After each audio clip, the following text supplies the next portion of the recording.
was kind of lit, but wasn't as lit as I was expecting. So I know you guys aren't lying to me. That's just a little pattern I noticed. Like Mashima, I don't know if I caught Mans in 4K. You in 4K? I seen you clear as day, my nigga. They only highlight the W's.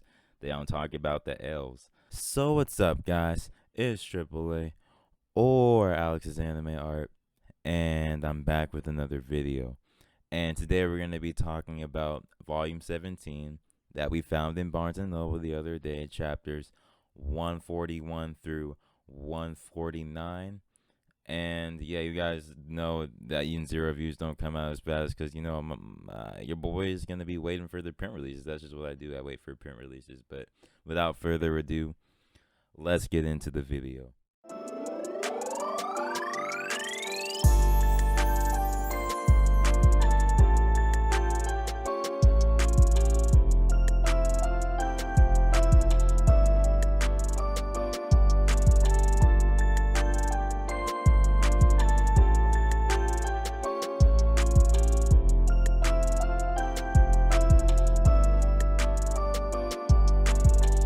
So, we first start off with Shura. We encounter Shura.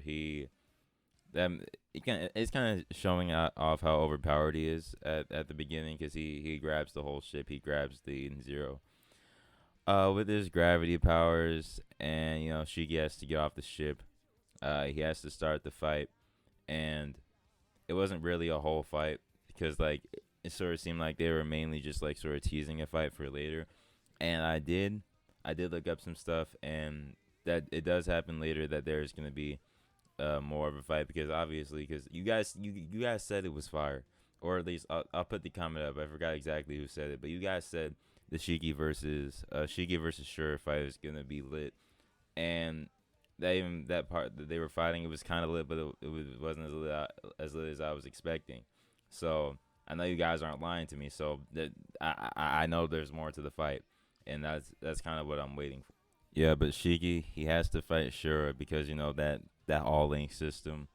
He's gonna try and wipe out all the androids in the Aoi Cosmos, and that's gonna be back. He's gonna wipe out Sister, Witch, Hermit, and not Valkyrie anymore because Homura is the new Sword of Edens. But that was I talked about that in the other video. That's not really the point of this one, but. Also, it showed that Shura tried to be friends with Shiki, and he said you can't just not be my friend because I have a different values than you. And he sort of called Shiki out on that. I have different values than you. Well, you're not gonna be my friend because I think different than you. And we know Shiki is always trying to make friends with a bunch of people, different types of people, different backgrounds. Different ways of thinking, but but Shiki clearly has his boundaries. He has his boundaries on that.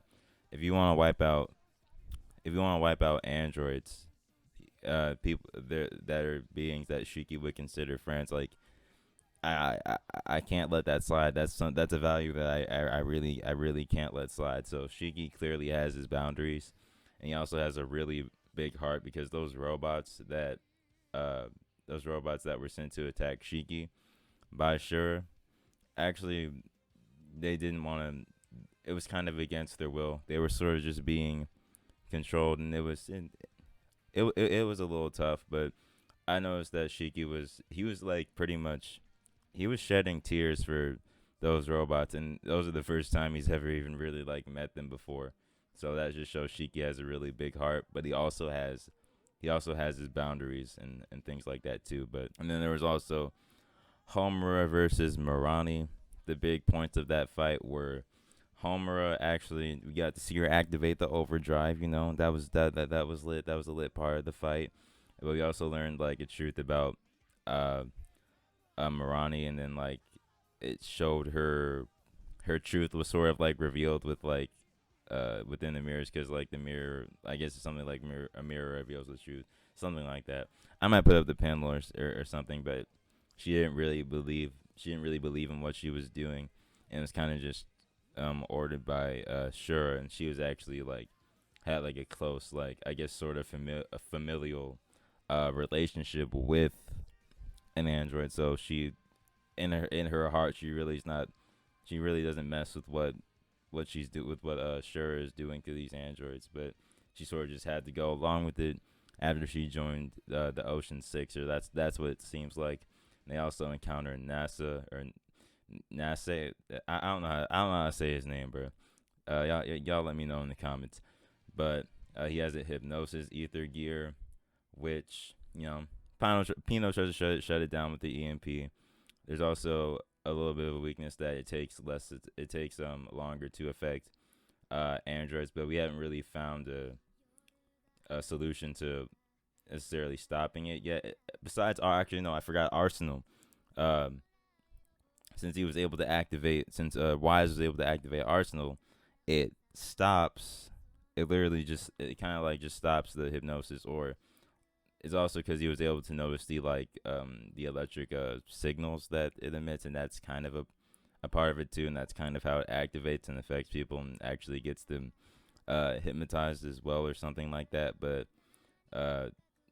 Wise noticing the electric signals and activating Arsenal was actually able to stop it, so that stopped him now. So he's not actually necessarily defeated yet because he's actually kind of hypnotized. Rebecca got hypnotized twice, and she sort of turned into, I guess, like it's sort of like little like dog, like Lyra's dog, Lyra's like lap dog, and that happened in. I noticed that happened in Fairy Tale 100 Years Quest Volume 2, where the same thing happened to Urza. She got her will cut or something like that, and she became Urza became like a lap dog for her career. But that's just a little pattern I noticed. Like Mashima, I don't know if I caught Mans in 4K. You in 4K, I seen you clear as day, my nigga.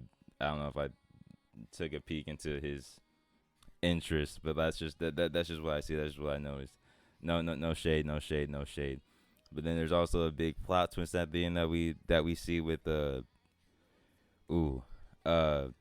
Rebecca, since she I think she fell asleep a bit after her hypnosis, and after that she like involuntarily travels to another time, or travels to another world, but I guess it's only like within that like one dream. But what we noticed is like, yeah, and spoiler alert, guys, she lost her legs in that world. In that world, she can't use Cat Leaper. So I'm seeing that as a future that needs to be avoided at all costs. And that was kind of shocking. That's kind of crazy because no legs, no Cat Leaper. That's kind of, yeah, that's like kind of tough. I wonder what tragic event happened there. And I know Mashima is not afraid to get dark, so it's probably pretty dark. And also to end this off, I also want to talk about Mashima's struggles with his art. He even said that like you guys don't see the failures of these big artists. They only highlight the W's. They don't talk about the L's. Mashima said he was struggling with like a bit of coloring in his software. Even though he had a history of like being able to color before traditionally, he said he's struggling to find a style with it in softwares like Psy or Clip Studio and things like that. He just can't like seem to find his coloring style there, and he says he's always agonizing over it. So I just needed to show that it's not always even for the top artists out here, it's not always the easiest thing to, just so you guys know, just to give you a bit of a perspective on that. But I think that is it for the video. Shura Battle was lit. Homura Overdrive is lit. And that plot was at the end, the legs, that Rebecca losing legs, that's kind of crazy. But yeah, guys, hope you enjoyed. It's AAA or Alex's Anime Art, and I'm out.